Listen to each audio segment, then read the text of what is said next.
10월의 인천 공기에는 날카로운 냉기가 감돌았다. 하윤아니 그녀의 위조 여권에 적힌 이름 이서연은 2년 만에 고국의 땅을 밟았다. 한때 UTD, 즉 초국가적 대테러 특수부대 UTD, Ultra National Terror Defense Unit의 가장 빛나는 별이었던 그녀는 이제 존재하지 않았다. 그녀는 그림자였고 복수를 위해 돌아온 망령이었다. 입국장을 통과하는 그녀의 걸음걸이는 침착하고 안정적이었다. 인파 속에서 그녀는 누구의 시선도 끌지 않으면서 모든 것을 훑어보았다. 제외하는 가족들의 기쁨에 찬 외침, 연인들의 눈물겨운 포옹이 마치 다른 세상의 풍경처럼 아득하게 느껴졌다. 그녀는 그 어떤 것에도 속하지 못했다. 그녀는 택시 승강장이나 공항 철도로 향하지 않았다. 그런 공공연한 이동수단은 추적이 용이했다.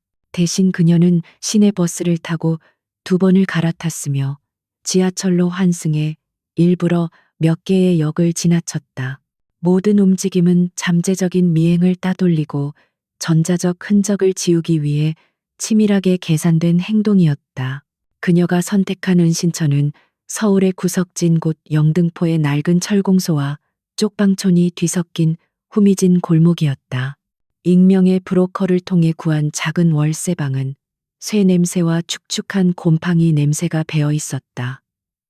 누구도 UTD 최고의 요원을 이런 누추한 곳에서 찾으려 하지 않을 것이다. 완벽한 은신처였다. 방에 들어선 그녀는 짐을 풀기 시작했다. 옷가지는 거의 없었다. 가방의 대부분을 차지한 것은 그녀의 새로운 임무를 위한 장비들이었다. 해킹 방지용으로 개조된 노트북 여러 대역에 신호교란기, 정교한 도청 탐지기, 그리고 소형 공구 세트였다. 그녀는 한치의 오차도 없이 방 전체를 샅샅이 뒤졌다. 벽 천장, 낡은 전등, 유일한 콘센트까지 모든 것이 깨끗하다는 것이 확인되자 그녀는 비로소 가방을 내려놓았다. 딱딱한 침대 가장자리에 걸터앉아 도시의 소음이 멀리서 웅웅거렸다. 방 안의 무거운 침묵이 그녀를 짓눌렀다. 그리고 언제나처럼 그 침묵은 기억을 불러왔다. 단순한 회상이 아니었다. 그것은 생생한 깨어있는 악몽이었다. 그날의 임무는 블랙 레벨로 분류되었다. 부산 북항의 폐쇄된 구역에서 거물급 무기, 밀매상이 희귀한 물품을 거래한다는 첩보였다. 그녀는 알파팀의 팀장이었고 UTD가 내세우는 가장 날카로운 칼이었다. 브리핑 당시의 자신감, 그들의 압도적인 우월성에 대한 오만함이 생생하게 떠올랐다.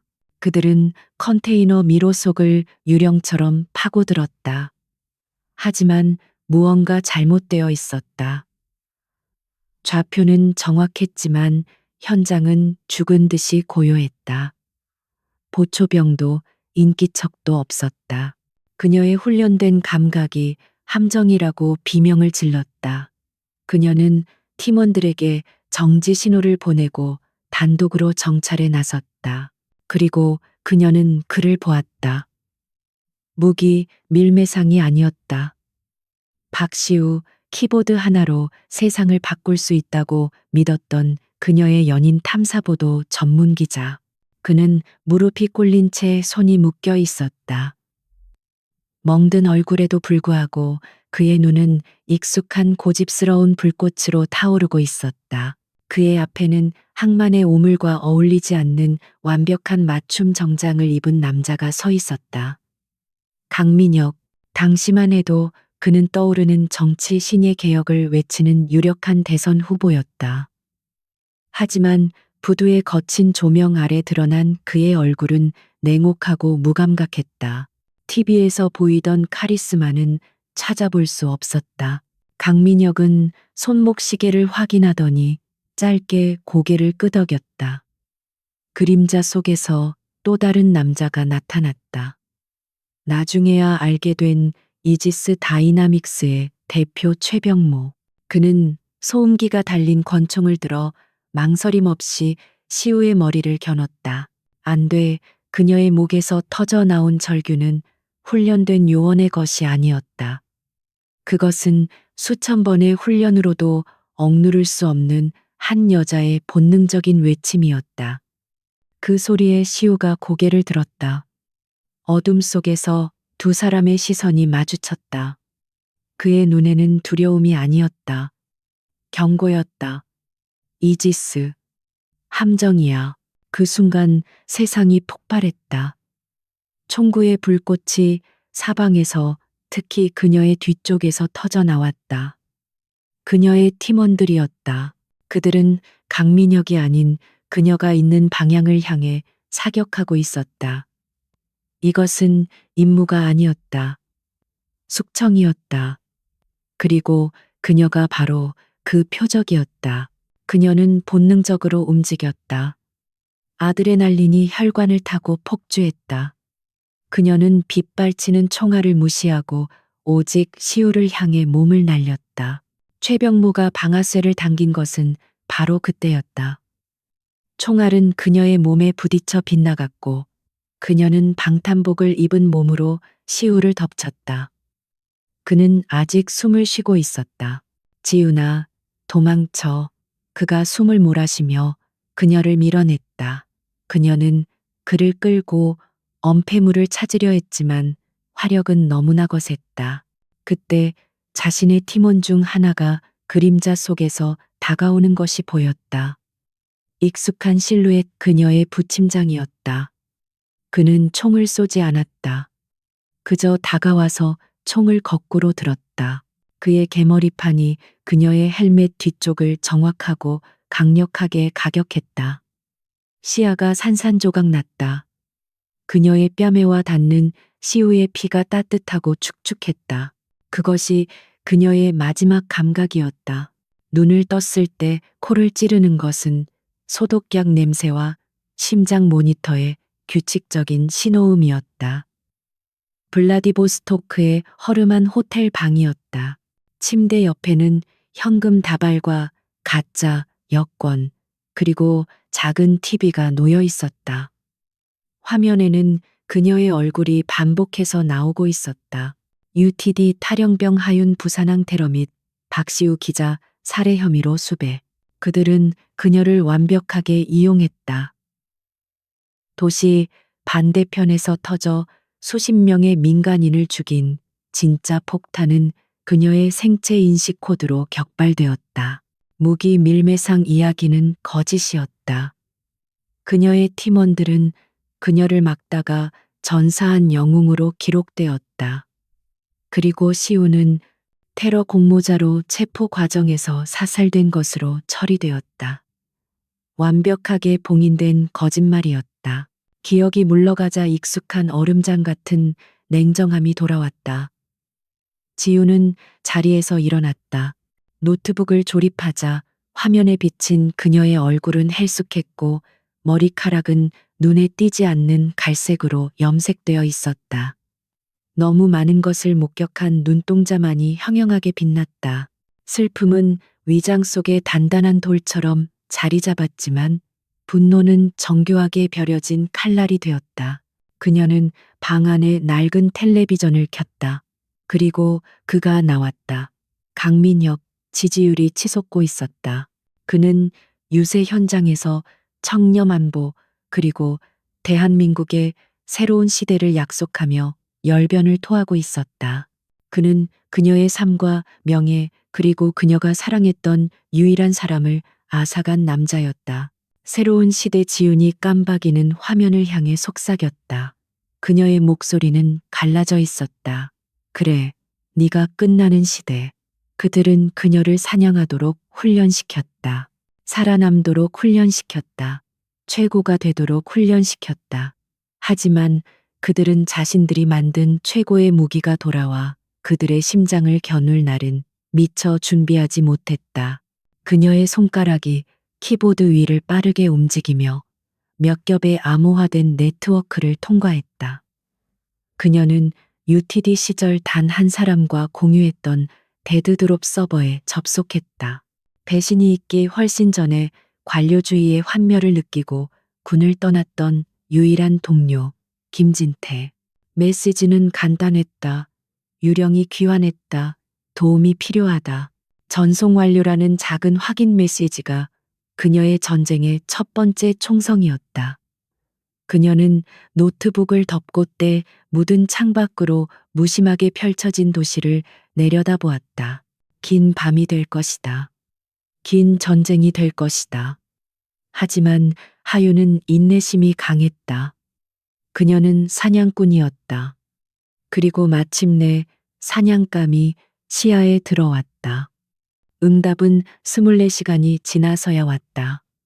지우는 노트북 화면에 암호화된 메시지 창을 뚫어져라 응시했다.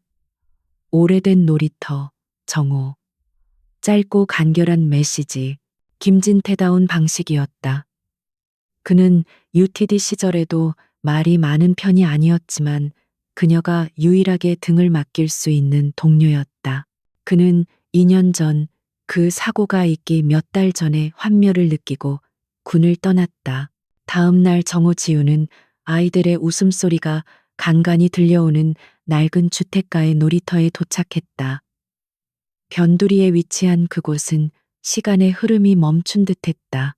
녹슨 그네와 페인트가 벗겨진 시소. 그녀는 벤치에 앉아 신문을 읽는 척했다. 약속 시간 정각 한 남자가 그녀 옆에 앉았다. 김진태는 2년 전보다 더 말랐지만 눈빛은 여전히 날카로웠다. 그는 사복 차림이었지만 몸에 밴 긴장감은 숨길 수 없었다. 하윤 그가 신문에서 눈을 떼지 않은 채 낮게 읊조렸다. 아니 이서현 씨라고 불러야 하나. 네가 살아있을 줄은 몰랐다. 언론에서는 네가 자폭했다고 떠들어댔지. 지훈 역시 전방을 주시하며 대답했다. 내가 죽었으면 편했을 사람들이 많았겠지. 하지만 난 죽지 않았어 진태야. 그들은 날 함정에 빠뜨리고 시우를 죽였어. 그녀의 목소리에는 감정이 실려 있지 않았지만 그 차가움이 오히려 그녀의 분노를 증명했다. 진태는 깊은 한숨을 내쉬었다. 예상했어. 그날의 보고서는 처음부터 말이 안 됐어. UTD 최고의 요원이 갑자기 배신하고 민간인 기자를 살해한 뒤 테러를 일으킨다고 헛소리지. 하지만 상대가 너무 거대했어. 아무도 감히 의문을 제기하지 못했지. 그는 옆에 놓아둔 검은색 더플백을 그녀 쪽으로 밀었다. 네가 요청한 물건들이다. 비인가 서버 접속 권한 몇 개의 대포폰 그리고 UTD가 아닌 내 방식대로 개조한 장비들이다. 추적당할 일은 없을 거야. 그는 잠시 망설이다가 말을 이었다. 하윤 복수하려는 거 알아. 하지만 지금 네가 상대하려는 자는 괴물이야. 강민혁은 단순한 정치인이 아니야. 알아. 지훈이 가방을 집어들며 일어섰다. 그래서 네 도움이 필요했어. 이건 내 사적인 복수일 뿐만 아니라 네가 환멸을 느꼈던 그 시스템 전체에 대한 전쟁이야. 그녀는 진태를 바라보았다. 이 이상 널 끌어들이진 않겠어. 이것만으로도 고마워. 죽지 마라 하윤. 진태가 마지막으로 말했다. 네가 옳았다는 걸 증명하고 싶으면 반드시 살아남아. 지우는 고개를 끄덕이는 것으로 대답을 대신하고 인파 속으로 조용히 사라졌다. 그녀의 손에 들린 가방은 단순한 장비가 아니라 거대한 성벽을 무너뜨릴 첫 번째 균열이었다. 은신처로 돌아온 지우는 즉시 새로운 장비들을 설치했다. 진태가 제공한 보안 네트워크는 군용 수준의 암호화로 보호되고 있었다. 이제 그녀는 디지털 세상에서 다시 한번 유령이 될 수 있었다. 그녀의 첫 번째 목표는 명확했다. 박시우. 그가 죽기 전에 무엇을 쫓고 있었는지 알아내야 했다. 시우는 뛰어난 기자였지만 동시에 지독할 정도로 편집증적인 보안 의식을 가지고 있었다. UTD 요원인 그녀의 영향도 있었다. 그의 모든 자료는 여러 개의 가상 서버와 오프라인 저장소에 분산되어 있었고 각각은 상상할 수 있는 가장 복잡한 암호로 잠겨 있었다. 지우는 시우의 암호화된 클라우드 스토리지에 접속했다. 첫 번째 관문은 단순한 비밀번호가 아니었다. 그것은 질문이었다. 우리가 처음으로 별을 본 곳은 지윤의 손가락이 잠시 허공에서 멈췄다. 기억이 그녀의 목을 조르는 듯했다. 강릉 경포대 해변, 그들의 첫 휴가. 그녀는 별빛 바다라고 타자를 쳤다. 접근이 허용되었다. 하지만 그것은 시작에 불과했다. 수십 개의 폴더가 나타났지만 대부분은 위장용 가짜 자료들이었다. 그녀는 시우의 습관을 알고 있었다. 그는 항상 중요한 것을 가장 눈에 띄지 않는 곳에 혹은 가장 아이러니한 이름으로 숨겼다. 그녀는 여행계획이라는 이름의 폴더를 열었다. 그 안에는 맛집 리스트라는 파일이 있었고 그 파일은 사실 이중 암호화된 압축 파일이었다. 두 번째 암호는 그가 그녀에게 청혼하려 했던 날짜였다. 그녀는 그 반지를 그의 유품함에서 발견했다. 심장이 얼음 조각에 찔린 듯 아팠지만 그녀는 망설이지 않고 날짜를 입력했다. 압축이 풀리자 수백 개의 문서, 조각, 음성 파일, 그리고 암호화된 스프레드시트가 쏟아져 나왔다. 마치 폭풍이 휩쓸고 간 방 같았다. 시우는 무언가 거대한 것을 쫓고 있었고 그것을 정리할 시간을 갖지 못한 채 살해당했다. 지우는 차가운 이성으로 자료들을 분류하기 시작했다. 대부분은 국내외 방산 비리와 관련된 기사 스크랩이었다. 하지만 그 중에서 유독 반복적으로 등장하는 이름이 있었다. 이지스 다이나믹스, 에이지스 다이나믹스. 표면적으로는 합법적인 민간 군사기업 PMC이자 최첨단 방위 산업체였다. 하지만 시우가 수집한 자료들은 그들의 어두운 이면을 가리키고 있었다. 이지스 다이나믹스는 최근 몇 년간 정부의 주요 국방 프로젝트를 독점하다시피 수주했다. 그리고 그들의 급격한 성장은 한 인물의 정치적 부상과 정확히 궤를 같이 했다. 국회 국방위원회 간사 시절부터 이지스 다이나믹스를 노골적으로 옹호했던 인물, 바로 강민혁이었다. 지우는 진태가 제공한 보안망을 통해 이지스 다이나믹스와 강민혁의 관계를 파고들었다. 연결고리는 즉각적으로 드러났다. 이지스 다이나믹스는 강민혁의 최대 정치 후원금 기부자였으며 강민혁의 선거 캠프 핵심 인사들 중 다수가 이지스 다이나믹스 출신이거나 그들의 로비스트로 활동한 전력이 있었다. 이것은 단순한 정경유착이 아니었다. 시우의 메모는 더 깊은 것을 암시했다. 불법 무기 거래, 용병 파견, 데이터 조작. 시우는 이지스 다이나믹스가 강민혁의 비호 아래 국가 안보를 담보로 위험한 검은 돈을 축적하고 있음을 의심하고 있었다. 그녀는 자료 더미 속에서 마지막 조각을 발견했다. 시우가 죽기 불과 몇 시간 전에 녹음한 것으로 보이는 짧은 음성 파일이었다. 잡음이 심했지만 시우의 목소리는 분명했다. 이지스가 움직인다. 부산항. 이건 단순한 밀수가 아니야. 강민혁의 비자금. 그들이 UTD를 동원했어. 내일 모든 게. 음성 파일은 거기서 끊겨 있었다. 심장이 바닥으로 떨어지는 것 같았다. 시우는 알고 있었다. 이지스가 그리고 강민혁이 자신을 노리고 있다는 것을, 심지어 UTD가 그들의 소나기에 놀아나고 있다는 것까지. 그는 그녀에게 경고하려 했지만 너무 늦었던 것이다. 이제 모든 것이 명확해졌다. 시우는 강민혁과 이지스 다이나믹스의 치명적인 비밀을 파헤치고 있었다.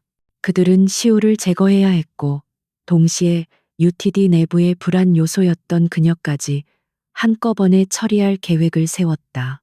그날의 임무는 처음부터 끝까지 그녀와 시우를 제거하기 위해 완벽하게 설계된 거대한 무대였다. 지우는 눈을 감았다. 슬픔이 파도처럼 밀려왔지만 그녀는 그것을 삼켰다. 슬픔은 사치였다. 이제 그녀에게 남은 것은 오직 분노와 명확한 목표뿐이었다. 그녀는 시우가 남긴 자료들을 백업했다. 첫 번째 목표는 이지스 다이나믹스의 대표 최병모. 부산항에서 시우를 향해 직접 방아쇠를 당겼던 남자였다. 그녀는 벽에 걸린 서울 지도를 바라보았다. 강민혁은 거대한 성체의 꼭대기에 앉아 있는 왕이었다. 그 성에 도달하기 위해서는 성문을 지키는 가장 흉포한 개부터 처리해야 했다. 지훈의 눈이 이지스 다이나믹스 본사 건물의 위치에서 멈췄다. 사냥이 시작되었다. 이지스 다이나믹스 본사 건물은 강남 테헤란로의 심장부에서 현대기술의 오만함을 뽐내고 있었다. 강철과 유리로 지어진 이 50층짜리 성체는 단순한 사무 공간이 아니었다. 그것은 최병모가 구축한 제국의 상징이자 강민혁의 야망을 뒷받침하는 기술적 요새였다. 하유는 건너편 빌딩에 버려진 사무실에서 이틀 동안 이 요새를 관찰했다. 그녀의 눈은 망원 렌즈를 통해 건물의 모든 움직임을 포착했다. 경비원들의 교대 시간, 그들의 습관적인 동선 감시 카메라의 회전 각도와 미세한 사각지대, 그리고 RF 스캐너로 감지되는 무선 주파수의 흐름까지. UTD에서 배운 침투 기술은 단순히 벽을 넘는 것이 아니었다. 그것은 시스템의 호흡을 읽는 법이었다. 최병모. 그녀는 그 남자의 얼굴을 단 한순간도 잊은 적이 없었다. 부산항의 축축한 공기 속에서 망설임 없이 방아쇠를 당기던 그 무감각한 눈. 그는 매일 저녁 7시 정각에 전용 엘리베이터를 타고 지하 주차장으로 내려갔으며 방탄 처리된 검은색 세단은 언제나 2대의 호위 차량과 함께 움직였다. 그는 자신이 안전하다고 믿고 있었다. 그녀의 목표는 최병모 자체가 아니었다. 적어도 아직은 아니었다. 그녀가 필요한 것은 정보였다. 시우가 무엇 때문에 죽어야 했는지, 그날 부산항에서 정확히 무슨 일이 있었는지, 그리고 강민혁과 이지스가 얼마나 깊이 얽혀 있는지를 증명할 데이터가 필요했다. 그 데이터는 50층 최병모의 개인 사무실 안에 있는 에어갭 서버에 잠들어 있을 터였다. 정면 돌파는 자살 행위였다. 이지스 다이나믹스의 보안 시스템은 UTD 본부와 맞먹거나 그 이상이었다. 그녀는 소음이 아닌 정적 속에서 움직여야 했다. 그녀는 시스템의 가장 약한 골이 바로 인간의 일상성을 노렸다. 그녀는 건물 청소 용역 업체 직원들의 데이터베이스를 해킹하여 이미 퇴사한 직원의 신원 하나를 훔쳤다. 디데이는 금요일 밤 10시, 대부분의 직원이 퇴근하고 주말을 준비하는 시간. 하유는 훔친 신분증과 유니폼을 입고 청소 카트를 밀며 건물의 서비스 엘리베이터로 향했다. 그녀의 심박수는 훈련받은 대로 안정적이었다. 그녀는 이제 하윤이 아니라 시간제 청소부 박선영이었다. 1층 보안 검색대는 첫 번째 관문이었다. 그녀는 일부러 피곤한 기색으로 카드를 태그했다. 수고하십니다. 보안 요원은 모니터에 뜬 박선영의 사진과 그녀의 얼굴을 무심하게 대조하곤 손짓했다. 그녀의 얼굴은 화장기 하나 없었고 머리는 질끈 묶여 있어 UTD 최고의 요원이었던 흔적은 어디에도 없었다. 그녀는 48층까지 서비스 엘리베이터를 타고 올라갔다. 49층과 50층은 임원 전용 구역으로 별도의 보안 카드가 필요했다. 그녀는 48층의 비상계단으로 향했다. 카메라는 사각지대를 이용해 피했지만 49층으로 통하는 문은 레이저 감지기와 압력 센서로 봉인되어 있었다. 하유는 청소 카트에서 작은 공구함을 꺼냈다. 그녀가 문 옆에 제어판을 여는 데는 10초도 걸리지 않았다. 진태가 개조해준 휴대용 오실로스코프로 회로의 미세한 전류 흐름을 읽어냈다. 그녀는 보안 시스템을 완전히 무력화하지 않았다. 그것은 즉각 경보를 울릴 것이다. 대신 그녀는 5초간의 루프 신호를 삽입했다. 5초. 그것이 그녀에게 허락된 시간의 전부였다. 그녀는 숨을 참고 루프 신호를 활성화했다. 찰칵. 붉은색 레이저망이 사라지고 압력 센서가 비활성화되었다. 그녀는 깃털처럼 가볍게 문을 통과해 반대편으로 넘어갔다. 그녀가 문을 닫는 순간 시스템은 정상으로 돌아왔다. 중앙 통제실에서는 아무것도 감지하지 못했다. 50층은 죽은 듯이 고요했다. 최고급 카펫이 그녀의 발소리를 삼켰다. 최병모의 개인 사무실은 복도 끝에 있었다. 문에는 지문 인식기와 홍채 인식기가 달려 있었다. 이것은 물리적으로 뚫을 수 없었다. 하지만 하유는 문을 통과할 생각이 없었다. 그녀는 그 옆에 환풍구를 노렸다. UTD에서 그녀는 스네이크라는 별명으로 불렸다. 극도로 좁은 공간을 통과하는 그녀의 능력 때문이었다. 그녀는 환풍구 덮개를 소리 없이 제거하고 좁은 통로 안으로 몸을 밀어 넣었다. 먼지와 차가운 금속의 냄새가 코를 찔렀다. 그녀는 전장에서처럼 오직 감각에 의지해 어둠 속을 기어갔다. 마침내 그녀는 사무실 내부의 환풍구에 도달했다. 레이저 커터로 조심스럽게 격자문의 쇠창살을 절단했다. 그녀가 사무실 안으로 내려선 곳은 최병모의 거대한 마호가니 책상 바로 뒤 그림자가 가장 짙은 곳이었다. 사무실은 도시의 야경을 배경으로 위압적인 위용을 드러내고 있었다. 그녀는 즉시 움직였다. 목표는 에어갭 서버, 인터넷과 물리적으로 분리되어 있어 외부 해킹이 불가능한 독립형 서버였다. 그녀는 책상 아래 숨겨진 패널을 열고 서버 본체를 찾아냈다. 진태가 만든 USB 형태의 특수 장치를 포트에 꽂았다. 단순한 복제 장치가 아니었다. 그것은 서버의 데이터를 즉시 압축하여 보안 채널을 통해 외부로 전송하는 동시에 서버 자체에는 미세한 버그, 즉 백도어를 심는 장치였다. 또한 그녀는 책상 밑과 전등갓에 쌀알 만한 크기의 도청 장치를 설치했다. 그녀는 데이터뿐만 아니라 최병모의 목소리까지 원했다. 데이터 전송이 시작되었다. 예상 시간은 3분. 그녀의 귀에 꽂힌 소형 수신기가 복도에서 들려오는 미세한 엘리베이터 작동음을 포착했다. 누군가 오고 있었다. 이 시간에 그녀의 심장이 처음으로 세차게 뛰었다. 예정에 없던 움직임이었다. 그녀는 숨을 죽이고 다시 책상 뒤에 가장 깊은 어둠 속으로 몸을 숨겼다. 사무실 문이 열리는 소리가 났다. 최병모였다. 그는 넥타이를 느슨하게 푼 채 누군가와 격앙된 목소리로 통화하며 들어왔다. 그게 무슨 소리야?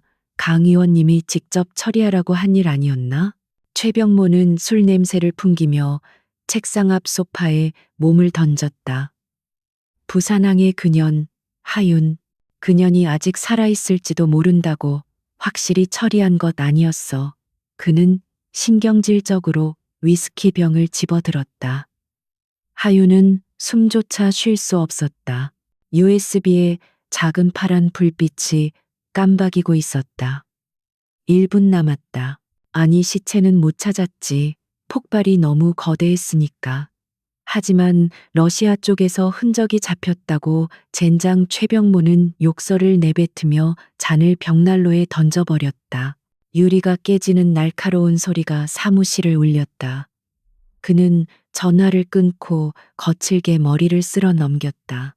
바로 그때 그의 시선이 책상 아래 하윤이 미처 완벽하게 닫지 못한 서버 패널의 미세한 틈으로 향했다. 그는 술에 취했지만 그의 본능은 여전히 날카로웠다. 누구야? 그가 낮게 으르렁거리며 천천히 몸을 일으켰다. 그는 허리춤의 권총으로 손을 가져갔다.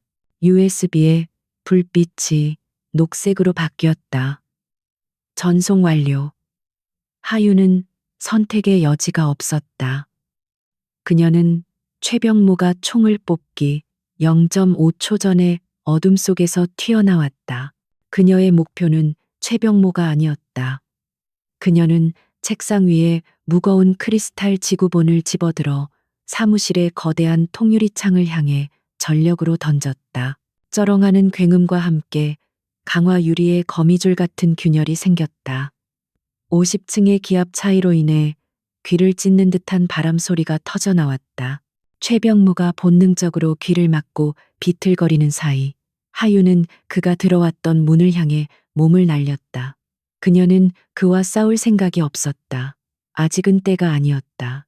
거기서 최병무가 총을 쏘기 시작했다. 총알이 문틀에 밝혔다. 하유는 이미 복도를 질주하고 있었다. 비상벨이 건물 전체를 울리기 시작했다. 그녀는 환풍구가 아닌 임원 전용 엘리베이터로 향했다. 그것은 위험한 도박이었지만 가장 빠른 길이었다.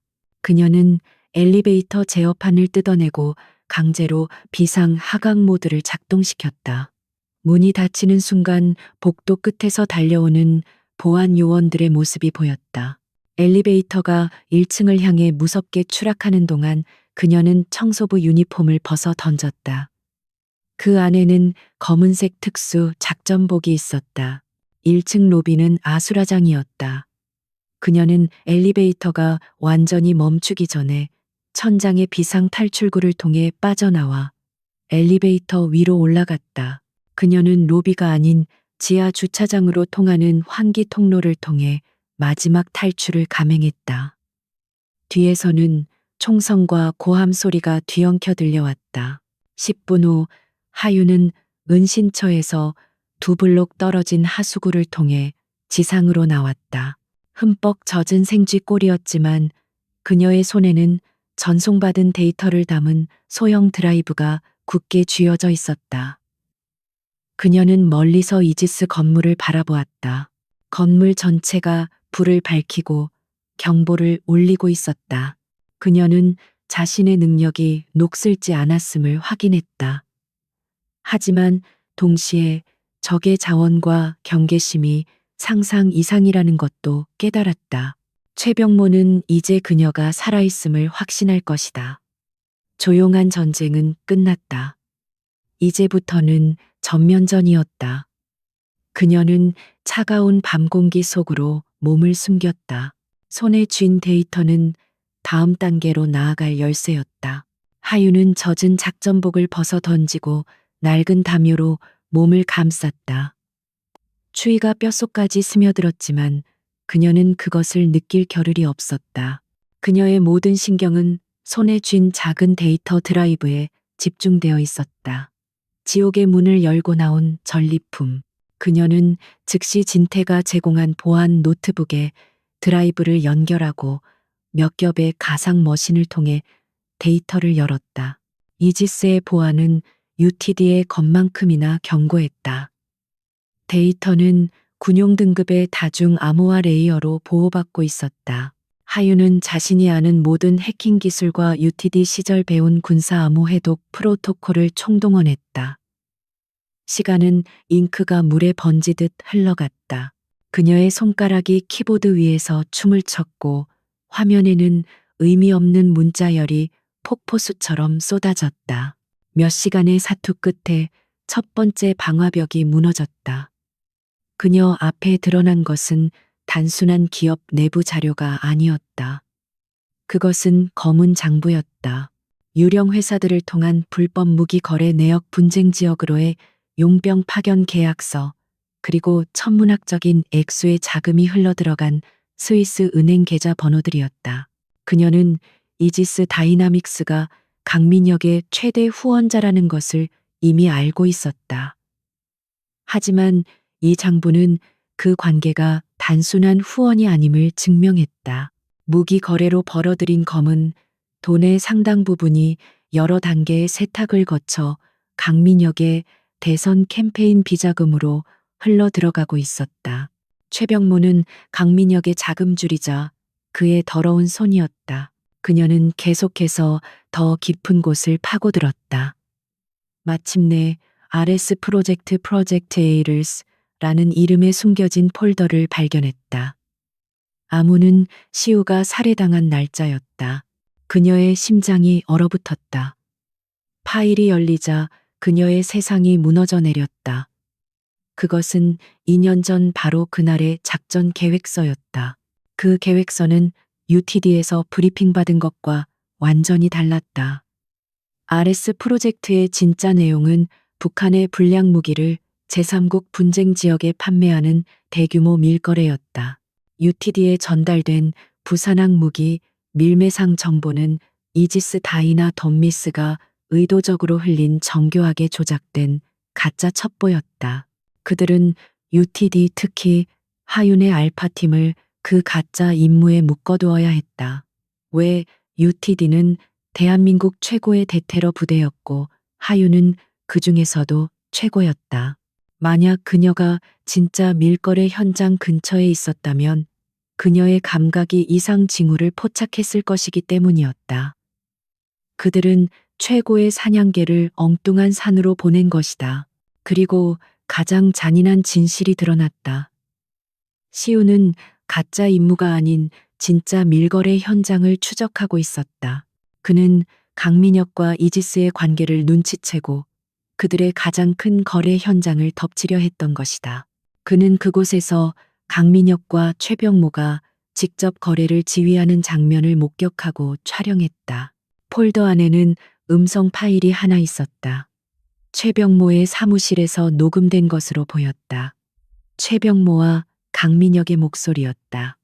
박시우 기자를 잡았습니다. 현장에서 최병모의 목소리.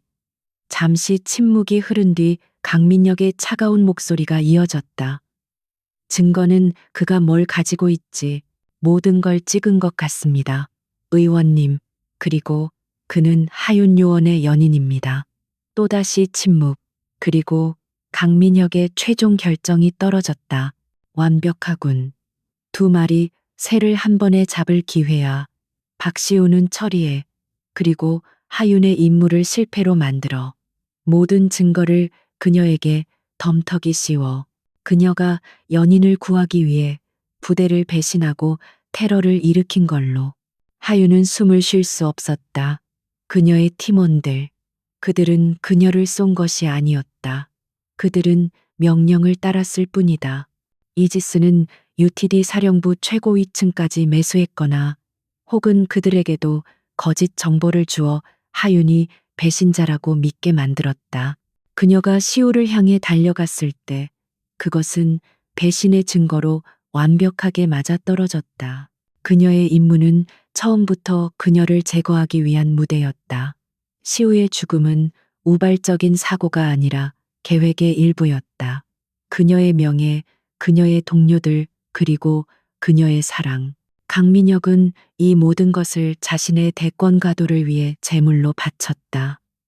그녀는 UTD의 칼이 아니라 강민혁의 야망을 위한 소모품이었다. 뜨거운 눈물이 뺨을 타고 흘러내렸지만 그녀의 눈은 얼음보다 차가웠다. 슬픔은 분노로, 분노는 강철 같은 결의로 변했다. 이것은 더 이상 단순한 복수가 아니었다. 이것은 심판이었다. 그녀는 시우의 목숨값뿐만 아니라 그녀가 목숨 바쳐 지키려 했던 조국을 배신한 자들의 대가를 받아내야 했다. 그녀는 모든 데이터를 여러 개의 보안 드라이브에 복제했다. 이제 그녀는 강민혁과 최병모를 무너뜨릴 수 있는 가장 강력한 무기를 손에 넣었다. 하지만 그들은 그녀가 살아있음을 안다. 그들은 그녀를 죽이기 위해 국가 전체를 동원할 것이다. 그녀는 더 이상 방어할 수 없었다. 그녀는 공격해야 했다. 그것도 가장 예측 불가능한 방식으로. 은신처의 차가운 공기 속에서 하윤은 다음 계획을 세우기 시작했다. 그녀는 최병모가 설치한 도청 장치를 통해 적의 움직임을 역추적할 수 있었다. 그녀는 그들이 자신을 찾기 위해 필사적으로 움직일 것을 알았다. 그리고 그녀는 그 필사적인 움직임을 이용할 생각이었다. 적의 힘을 역이용하여 스스로 무너지게 만드는 것, 그것이 UTD가 그녀에게 가르친 최고의 전술이었다. 그녀는 진태에게 다시 한번 연락을 취했다. 이번에는 도움이 아니라 협력을 요청하기 위해서였다. 전쟁이 시작됐어. 판을 뒤집을 시간이야. 그녀는 훔친 데이터 중 일부를 진태에게 전송했다. 강민혁이나 최병모와 직접적인 관련은 없지만 이지스 다이나믹스의 내부 부패를 드러낼 수 있는 자료였다. 그녀의 계획은 간단했다. 적의 시선을 분산시키는 것이다. 작은 불씨를 여러 곳에 던져 그들이 어디부터 불을 꺼야 할지 모르게 만드는 것이다. 그리고 그 혼란 속에서 그녀는 왕의 목에 칼을 겨눌 것이다. 강민혁이 가장 신뢰하는 무기 최병모를 이용해서 말이다. 그녀는 노트북을 덮었다. 창밖으로 희미하게 동이 트고 있었다. 2년 만에 처음으로 그녀는 자신이 무엇을 해야 하는지 명확하게 알았다. 그녀는 더 이상 도망자가 아니었다. 그녀는 심판자였다. 그녀는 시우의 마지막 말을 떠올렸다. 이지스. 함정이야. 그는 그녀에게 경고하려다 죽었다. 이제 그녀가 그의 경고에 답할 차례였다. 그녀는 일어나 낡은 싱크대에서 차가운 물을 얼굴에 끼얹었다. 거울에 비친 자신의 눈을 바라보았다. 그곳에는 더 이상 슬픔에 잠긴 여자는 없었다. 오직 냉철한 전략과 불타는 복수심으로 무장한 UTD 최고의 요원 하윤만이 존재했다. 하윤의 반격은 총성이 아닌 정보의 흐름 속에서 시작되었다. 그녀는 더 이상 어둠 속에 숨어 있지 않았다. 대신 그녀 자신이 어둠이 되어 적의 심리를 교묘하게 파고들었다. 그녀의 첫 번째 목표는 강민혁과 최병모 사이의 견고한 신뢰에 균열을 내는 것이었다. 그들은 이익으로 H 처진 관계였고 그런 관계는 의심이라는 작은 바이러스에도 쉽게 무너질 수 있었다. 그녀는 최병모의 사무실에 설치한 도청 장치를 통해 그들의 대화를 실시간으로 감청하고 있었다.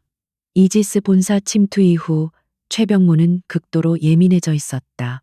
그는 강민혁에게 자신의 실패를 보고했고 강민혁의 분노는 전화기 너머로도 생생하게 느껴졌다. 멍청한 놈, 고작 여자 하나 처리 못해서 이 사단을 만들어. 강민혁의 목소리는 평소의 냉철함을 잃고 날카롭게 갈라져 있었다. 그년 손에 무슨 데이터가 들어갔는지 알아. 내 놈 목숨뿐만 아니라 내 모든 것이 걸려 있어. 죄송합니다, 의원님. 하지만 이렇게까지 치밀하게 파고들 줄은. 최병모는 꼬리를 내렸다. 하윤은 그들의 대화를 들으며 차갑게 미소 지었다. 완벽한 타이밍이었다. 그녀는 진태를 통해 확보한 익명의 해외 서버를 이용 암호화된 이메일 한 통을 강민혁에게 발송했다. 발신자는 유령 고스트였다. 내용은 간단했다. 당신의 개가 너무 시끄럽게 짖는군. 목줄을 단단히 잡아야 할 거야. 그리고 첨부 파일. 그것은 2년 전 부산항에서 최병모가 시우를 살해하는 순간이 찍힌 짧은 영상 클립이었다. 이 영상은 최병모가 강민혁에게 보고하기 위해 개인적으로 보관하고 있던 것이었다. 하윤이 그의 서버에서 빼돌린 것이었다. 하지만 강민혁의 입장에서는 이 영상을 가진 사람은 최병모 외에는 없어야 했다. 하윤은 강민혁의 편집증적인 의심에 불을 지폈다. 최병모가 감히 나를 협박하려 드는가. 아니나 다를까 몇 시간 뒤 도청 장치 너머로 강민혁이 최병모에게 불같이 화를 내는 소리가 들려왔다. 내 놈 감히 나한테 장난질이야. 그 영상 내 놈 말고 누가 가지고 있지. 하윤에게 네가 직접 넘긴 거냐. 최병모는 필사적으로 부인했지만 강민혁의 의심은 이미 싹 텄다. 하윤은 여기서 멈추지 않았다. 그녀는 두 번째 작전에 돌입했다. 그녀는 시우가 유일하게 신뢰했던 탐사보도 전문기자 오진경에게 접근해야 했다. 오진경은 시우의 선배였으며 시우가 죽은 뒤에도 그의 죽음에 의문을 품고 홀로 이지스 다이나믹스를 추적하고 있던 유일한 언론인이었다. 하윤은 오진경을 직접 만날 수 없었다. 그녀는 전국에 수배가 내려진 테러리스트였다. 그녀는 진태를 통해 오진경에게 접촉했다. 진태는 오진경의 단골 카페에 시우만이 알 수 있는 암호가 적힌 쪽지를 남겼다. 별빛바다 그가 남긴 것을 가지고 있습니다. 오진경은 즉각 반응했다. 그날 밤 두 사람은 약속된 보안 채팅 채널에서 만났다. 하윤은 자신의 신원을 밝히지 않았다. 그녀는 자신을 시우의 마지막을 목격한 사람이라고만 소개했다.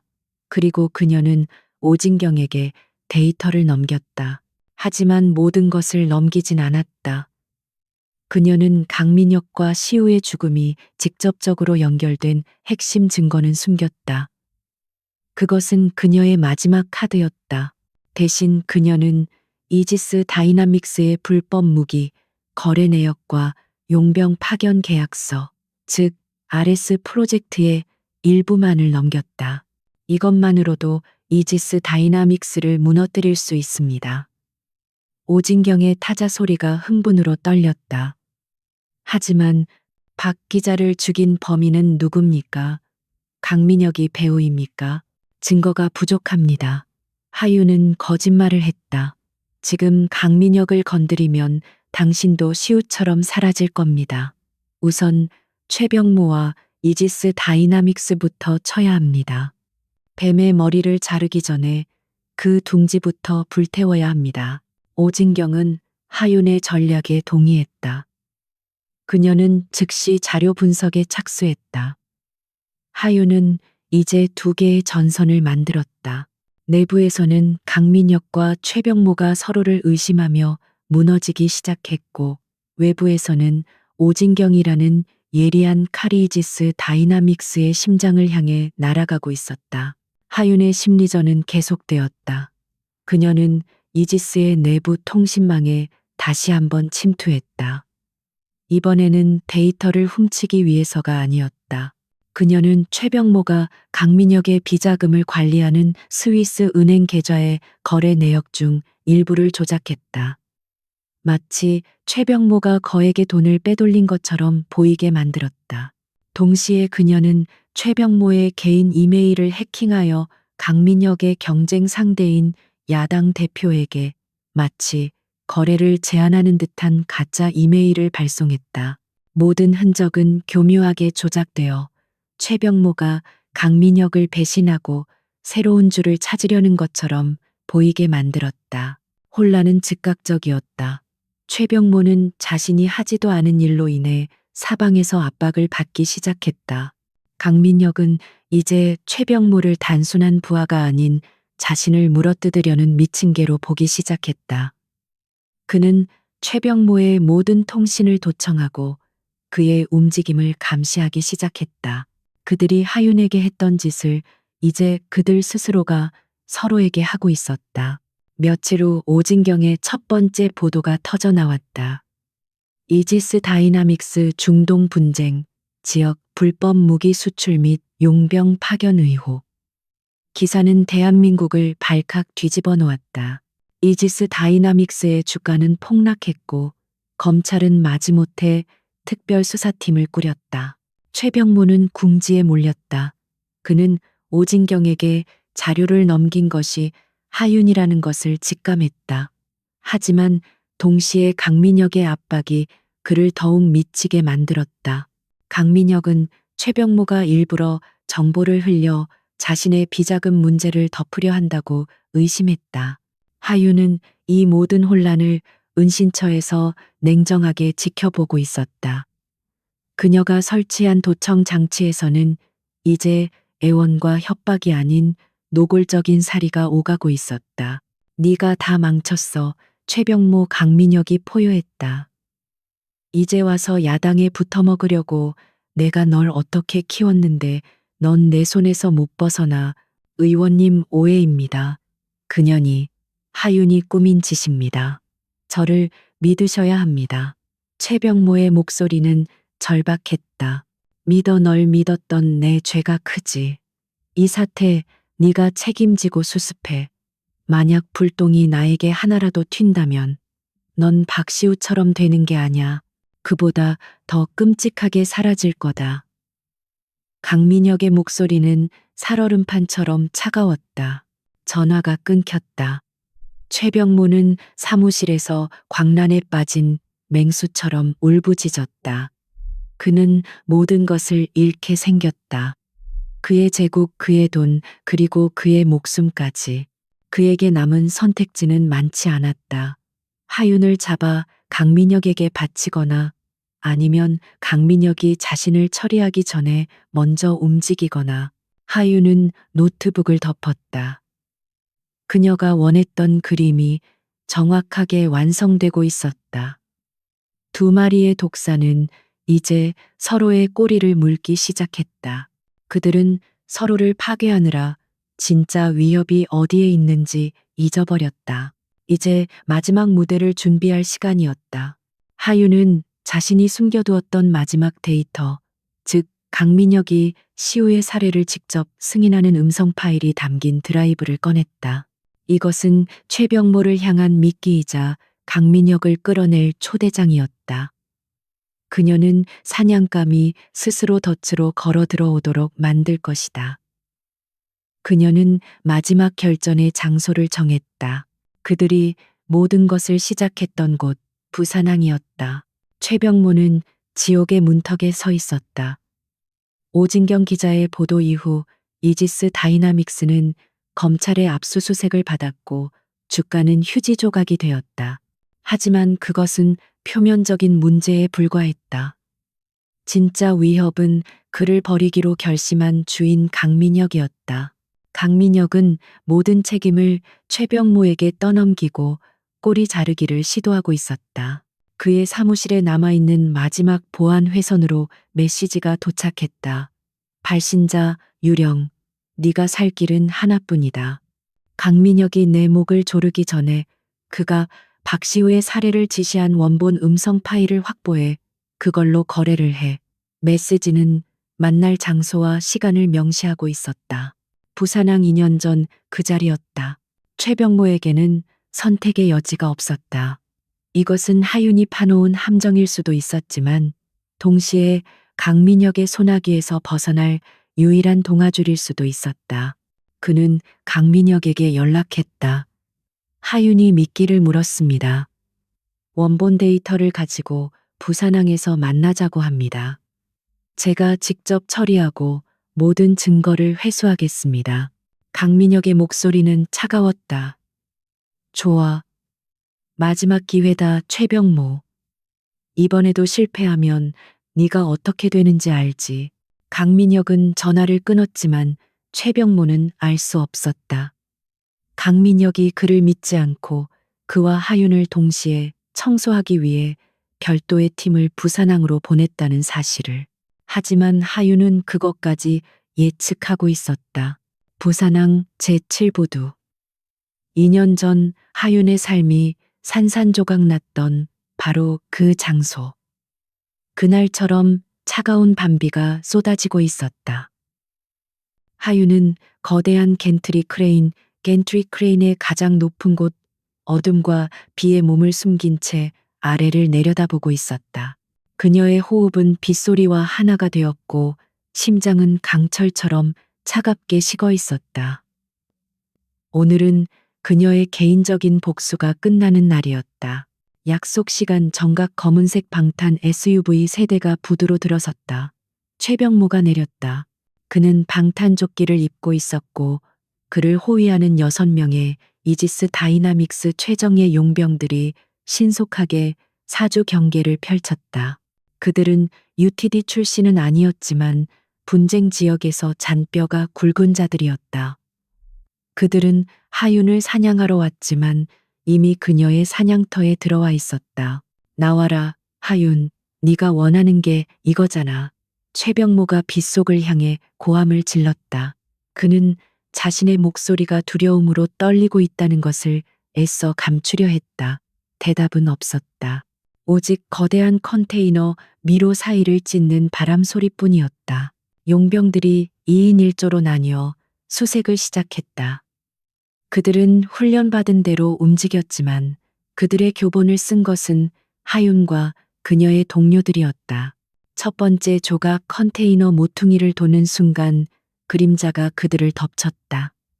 하윤은 크레인에서 내려온 와이어에 의지해 소리 없이 그들 뒤로 낙하했다. 그녀의 손이 한 명의 입을 막고 경동맥을 압박하는 동시에 다른 한 명의 관자놀이에 테이저건을 정확히 꽂아 넣었다. 두 남자는 소리 한 번 지르지 못하고 쓰러졌다. 그녀는 그들의 무전기를 빼앗아 빗물이 고인 웅덩이에 던져버렸다. 20초 만에 끝난 일이었다. 두 번째, 조는 무언가 잘못되었음을 깨달았다. 그들은 등을 맞대고 천천히 이동했다. 하지만 그들은 위를 경계하지 않았다. 하윤은 컨테이너 위에서 그들을 지켜보고 있었다. 그녀는 빈 탄창 2개를 그들의 좌우 반대 방향으로 동시에 던졌다. 용병들은 본능적으로 소리가 난 쪽으로 총구를 돌렸다. 그 0.5초의 빈틈. 하윤은 그들 사이로 뛰어내렸다. 그녀의 팔꿈치가 한 명의 헬멧을 강타해 뇌진탕을 일으켰고 동시에 몸을 회전하며 다른 한 명의 무릎 뒤쪽 오금을 걷어찼다. 균형을 잃고 쓰러지는 남자의 목에 강력한 조르기 기술이 들어갔다. 그는 몇 초간 발버둥 치다 축 늘어졌다. 이제 2명이 남았다. 그들은 공포에 질려 최병모가 있는 SUV 쪽으로 후퇴하기 시작했다. 괴물이다 함정이야 그들이 소리쳤다. 하지만 하윤은 그들보다 빨랐다. 그녀는 지게차 뒤에 숨어 있다가 그들이 지나치는 순간을 노려 지게차의 무거운 쇠사슬을 그들 사이에 휘둘렀다. 쇠사슬은 그들의 발목을 얽어매며 그들을 넘어뜨렸다. 최병모는 자신의 최정예 부하들이 낙엽처럼 쓰러지는 것을 공포에 질린 눈으로 지켜보았다. 그는 SUV 문을 열고 차 안으로 도망치려 했다. 하지만 그가 문손잡이를 잡았을 때 차 문 반대편에서 이미 그것을 굳게 잡고 있는 손이 있었다. 하윤이었다. 그녀는 문을 세차게 열어젖혔고 그 충격으로 최병모는 뒤로 낮아빠졌다. 하윤은 비에 흠뻑 젖은 모습으로 그를 내려다보았다. 그녀의 눈에는 분노나 슬픔이 아닌 오직 경멸만이 담겨 있었다. 오랜만이군, 최병모. 최병모는 허둥지둥 권총을 뽑아 그녀를 향해 격발했다. 탕탕탕 하지만 하윤은 이미 움직이고 있었다.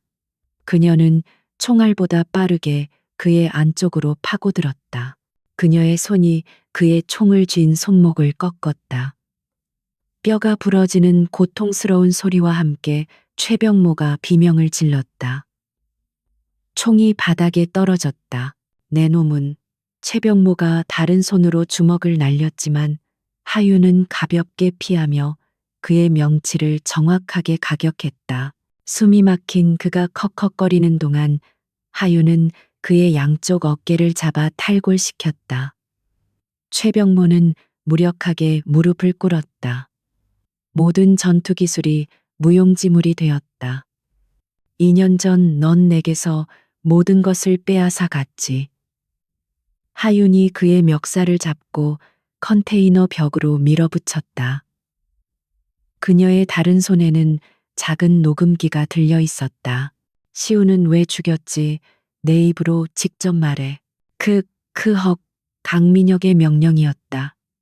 최병모는 고통과 공포 속에서 모든 것을 털어놓기 시작했다. 그 기자가 RS 프로젝트를 불법 무기거래 현장을 찍었어. 강 의원이 직접 처리하라고 나를 함정에 빠뜨린 건 하윤의 목소리가 빗소리를 뚫었다. 그것도 강민혁의 아이디어였어. 네가 박시우의 연인인 걸 알고 널 배신자로 만들어서 UTD 내부에 잠재적 위협까지 한 번에 제거하려 한 거야. 넌 처음부터 미끼였어. 최병모는 눈물 콧물을 쏟아내며 절규했다. 하윤은 녹음기를 껐다. 그녀가 원했던 모든 것을 얻었다. 최병모는 이제 쓸모가 없어졌다. 그는 그녀가 자신을 죽일 것이라 생각하고 눈을 감았다. 죽여, 어서. 하윤은 그를 내려다보았다. 죽음은 네게 과분한 사치다. 그녀는 최병모의 주머니에서 그의 휴대폰을 꺼내 그의 엄지손가락으로 잠금을 해제했다. 그리고 그녀는 그 휴대폰으로 검찰 특수수사본부에 익명으로 문자를 보냈다. 부산항 제7부두 이지스 다이나믹스 최병모 대표가 자수를 원한다. 강민혁 의원의 살인교사 증거를 모두 가지고 있다. 강민혁이 널 구하러 올 것 같나? 하윤이 최병모를 빗속에 내팽개치며 말했다. 아니면 내가 부른 손님들이 먼저 올까? 넌 살아서 네가 충성을 바쳤던 자가 어떻게 무너지는지 똑똑히 지켜보게 될 거야. 그게 네 지옥이다. 저 멀리서 또 다른 차량의 행렬이 부두로 접근하는 불빛이 보였다. 강민혁이 보낸 청소팀이었다. 하지만 하윤은 이미 그들의 움직임을 예측하고 있었다. 그녀는 최병모의 용병들이 타고 온 SUV 중 하나에 시동을 걸었다. 아, 그리고 그녀는 차에 오르기 전 최병모를 돌아보았다. 강민혁이 널 위해 보낸 선물들이다. 네가 감당해봐. 그녀는 SUV 헤드라이트를 켜서 접근하는 차량들을 비추고는 경적을 길게 울렸다. 강민혁의 청소팀은 최병모가 자신들을 배신하고 매복했다고 생각할 것이다. 하윤은 가속 페달을 밟아 어둠 속으로 사라졌다. 부두에서는 곧이어 격렬한 총격전이 벌어졌다. 강민혁의 팀과 그들이 최병모의 매복이라고 오인한 검찰 특수팀 사이의 총격전이었다. 하윤은 부두를 빠져나와 도시의 불빛을 향해 차를 몰았다. 그녀의 손에는 최병모의 자백이 담긴 녹음기가 쥐어져 있었다. 라디오에서는 강민혁 의원이 잠시 후 대선 후보로서 국민과의 약속이라는 주제로 역사적인 연설을 시작할 것이라는 뉴스가 흘러나오고 있었다. 하윤은 차갑게 미소 지었다. 그의 마지막 연설이 될 터였다. 강민혁은 대한민국에서 가장 밝은 조명 아래 서 있었다. 서울 컨벤션 센터를 가득 메운 수천 명의 지지자들이 그의 이름을 연호했고 수백 대의 카메라가 그의 모든 표정을 담고 있었다. 그는 승리를 확신했다. 부산항에서 벌어진 작은 소란 따위는, 즉 최병모의 실수는 그의 대관식에 흠집조차 내지 못할 것이라 믿었다. 그는 청렴과 정의의 상징이었다. 그는 두 팔을 활짝 펴고 군중의 환호에 화답했다. 마이크 앞에선 그의 목소리는 자신감으로 가득 차 울려 퍼졌다. 존경하는 국민 여러분, 오늘 저는 여러분 앞에 새로운 대한민국을 약속하기 위해 섰습니다. 부패와 불의가 사라진 나라법과 원칙이 바로 서는 나라, 바로 제가 만들겠습니다. 같은 시각 서울의 반대편 불빛 하나 새어나가지 않는 낡은 오피스텔. 하윤은 수십 개의 모니터 앞에 앉아 있었다. 그녀의 옆에는 김진태가 복잡한 서버 장비를 점검하고 있었다. 모니터 하나에는 강민혁의 연설이 생중계되고 있었지만 그녀의 시선은 데이터 전송을 알리는 프로그레스 바에 고정되어 있었다. 모든 준비가 끝났어 하윤. 진태가 헤드셋을 고쳤으며 말했다. 방송국 6곳의 메인 서버와 전국 전광판 네트워크에 동시 접속했다. 네가 실행을 누르면 10초 안에 모든 것이 바뀔 거야. 돌이킬 수 없어. 그의 목소리는 긴장으로 잠겨 있었다. 하윤은 강민혁의 얼굴을 바라보았다. 그는 이제 국가 안보에 대해 열변을 토하고 있었다. 우리의 안보를 위협하는 그 어떤 세력도 저는 결코 용납하지 않을 것입니다. 내부의 적이든 외부의 적이든 단호하게 심판할 것입니다. 위선적인 외침이 그녀의 귓가를 때렸다. 그녀의 손가락이 인틀 키 위로 올라갔다. 망설임은 없었다. 그녀는 시호의 마지막 숨소리를 배신했던 동료들의 총구를, 그리고 2년간의 지옥 같았던 도주를 생각했다. 이것은 복수 그 이상이었다. 이것은 정의의 회복이었다. 그녀는 키를 눌렀다. 컨벤션 센터의 거대한 중앙 스크린. 강민혁의 자신감 넘치는 얼굴을 비추던 화면이 순간 검게 변했다. 강민혁은 잠시 당황했지만 기술적인 실수라고 생각하며 연설을 이어가려 했다. 하지만 화면은 다시 켜졌다. 강민혁의 얼굴이 아니었다. 나타난 것은 이지스 다이나믹스 1급 기밀이라는 로고와 함께 아레스 프로젝트라는 제목이었다. 웅성거림이 파도처럼 번져나갔다. 화면에는 불법 무기 거래 내역 용병 파견 계약서, 그리고 스위스 은행의 천문학적인 자금 흐름도가 쏟아져 나왔다. 이것은 오진경 기자가 보도했던 것의 수십 배에 달하는 빼도 박도 못할 원본 데이터였다. 이것은 조작입니다. 여러분, 강민혁이 마이크에 대고 소리쳤다. 그의 목소리가 다급하게 떨리기 시작했다. 이것은 저를 음해하려는 불순 세력의 장난입니다. 당장 화면을. 하지만 그의 말이 끝나기도 전에 화면은 다시 바뀌었다. 칠흑 같은 화면 위로 음성 파일의 파형이 나타났다.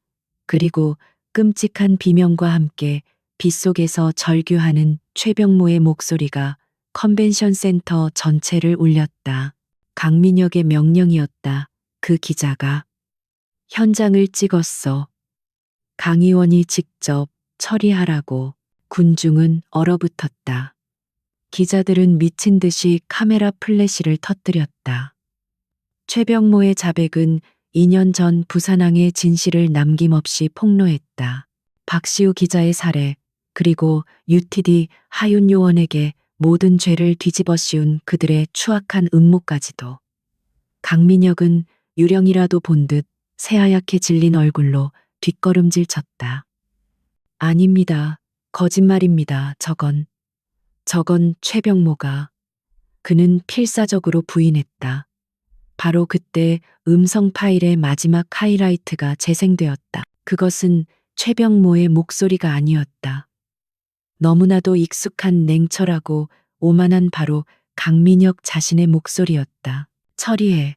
그리고 하윤의 임무를 실패로 만들어. 넌 내 손에서 못 벗어나. 2년 전 이지스 서버에 기록되었던 그의 목소리가 그가 꿈꾸던 새로운 대한민국의 심장부에서 울려 퍼졌다. 모든 것이 끝났다. 정적. 그리고 곧이어 터져 나온 분노한 군중의 고함. 강민혁은 연단에서 도망치려 했다. 그의 경호원들이 그를 감싸려 했지만 이미 늦었다. 컨벤션 센터의 모든 출입문이 동시에 열리며 검은 정장을 입은 검찰 특수수사본부 수사관들이 쏟아져 들어왔다. 그들 앞에는 부산항의 비를 채 맞으며 헬기로 날아온 특별검사가 서 있었다. 강민혁 씨 특검의 목소리는 마이크를 타고 전국으로 생중계되었다. 박시우 기자, 살인교사 내란 음모 및 국가보안법 위반 혐의로 당신을 긴급 체포합니다.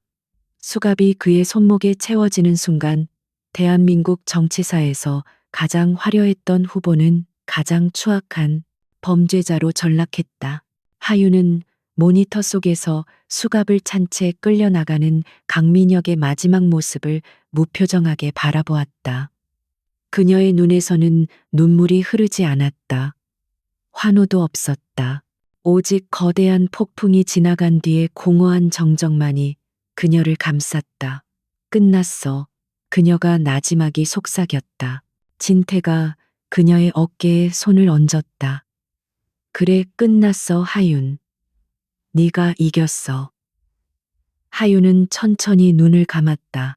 2년 동안 그녀를 짓눌렀던 거대한 바위가 사라지는 기분이었다. 복수는 달콤하지 않았다. 그저 모든 것을 제자리로 돌려놓았을 뿐이었다. 몇 주가 흘렀다.